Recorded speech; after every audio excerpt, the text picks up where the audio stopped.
Die Waschmaschine ist mitunter eines der wichtigsten Haushaltsgeräte im Haus. Wenn sie streikt, ist schnelle Hilfe gefragt. Ein Fall für den Profi. Oder doch den geschickten Selbermacher? Für alle Selbermacher beschreibt dieses Video den vorderen Reparaturzugang für Maschinen der Electrolux-Gruppe ab ca. 2009. Im Speziellen handelt es sich um eine AEG Lavamat Exklusiv Protex. Dieser Zugang ermöglicht die Reparatur der Türmanschette, der Laugenpumpe und des Türschlosses. Aber Achtung! Arbeiten an elektrischen Geräten sind nicht ungefährlich. Die jeweils gültigen Vorschriften und Richtlinien sind einzuhalten.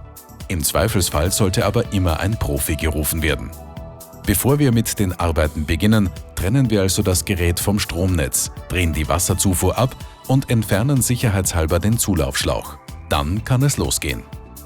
Als erstes lösen wir die zwei obersten Schrauben an der Rückseite des Geräts und entfernen den Gerätedeckel. Es folgt die Waschmittelschublade. Die Arretierung befindet sich hier links im hinteren Bereich der Vorwaschmittelkammer. Im selben Zug lösen wir die Schrauben an der Vorderseite, die den Waschmittelbehälter und das Bedienteil miteinander verbinden. Als nächstes kommen die 3 Sechskantschrauben an die Reihe, die das Bedienteil in Position halten.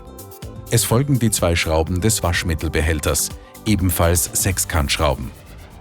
Mit einer Spitzzange lösen wir jetzt die Kabelsicherung an der vorderen Metallstrebe. Danach ist auch die Metallstrebe selbst dran. Dieser ist mit jeweils 2 Schrauben an den Seitenteilen befestigt. Interessanterweise haben die Schrauben unterschiedliche Kopfprofile, einmal Kreuz und einmal Torx. Jetzt ist es Zeit, das Bedienteil anzuheben, das Steuerkabel abzustecken und ersteres zu entfernen. Ist das geschafft, geht es weiter mit der Türmanschette. Um diese abzunehmen, lösen wir zunächst den Spannring. Der Ansatz befindet sich dafür meist unter dem verdickten Rand der Manschette. Aber Vorsicht, denn soll nicht gerade die Manschette ausgetauscht werden, darf diese nicht beschädigt werden. Anschließend ziehen wir die Manschette vom Falz ab und verstauen diese hinter der Frontblende. Es folgt das Lösen des Türschlosses. Dazu halten wir es mit einer Hand fest und entfernen die dazugehörigen Torx-Schrauben. Jetzt noch kurz zur Seite und nach hinten drücken und schon ist es geschafft. Die Blende des Flusensiebs ist eines der letzten Elemente, das abgenommen wird. Einfach kurz zusammendrücken und schon ist sie gelöst. Danach steht endlich das Entfernen der Frontblende auf dem Programm.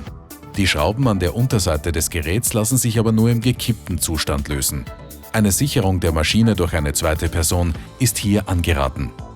Sind die unteren Schrauben gelöst, stellen wir die Maschine wieder aufrecht und entfernen auch die oberen 4 Schrauben der Frontblende.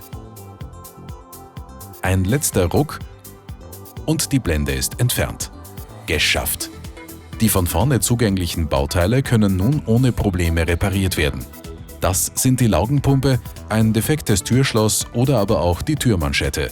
Wie das im Einzelnen gelingt, zeigen wir in den verlinkten Videos.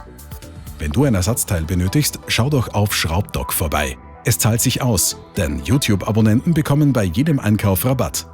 Den Code dazu findest du in der Videobeschreibung. Wenn dir das Video gefallen hat, dann gib uns doch einen Daumen hoch.